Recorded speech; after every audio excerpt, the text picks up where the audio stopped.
Hi everyone, Nigel Saunders here.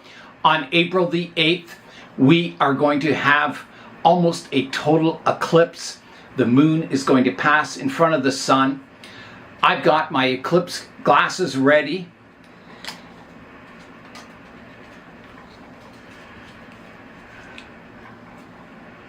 So I can look directly at the sun without harming my eyes. However, plants do not have that ability to put glasses on. Here is a look at the sun looking through the glasses. We humans have enough sense to wear these glasses to look at the solar eclipse, but the plants, some of them aren't quite as smart.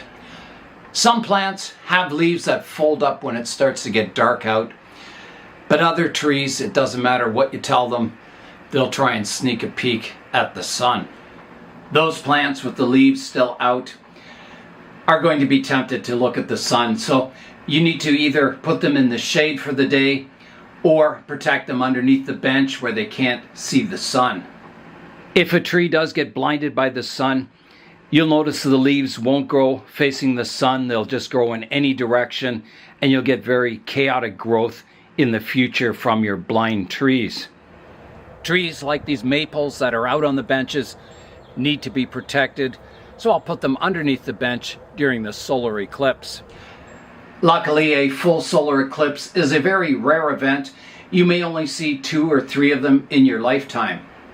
Scientific studies have shown that talking to your trees will help them grow, and explaining the solar eclipse event to them will certainly help them along that path.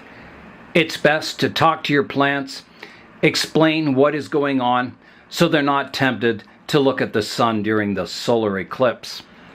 I hope everyone who's in the pathway of the full solar eclipse wears protective glasses or takes precautions not to look up at the sun. And I hope your trees do well. So that is all for today. I'm Nigel Saunders. Thanks for joining me in the Bonsai Zone.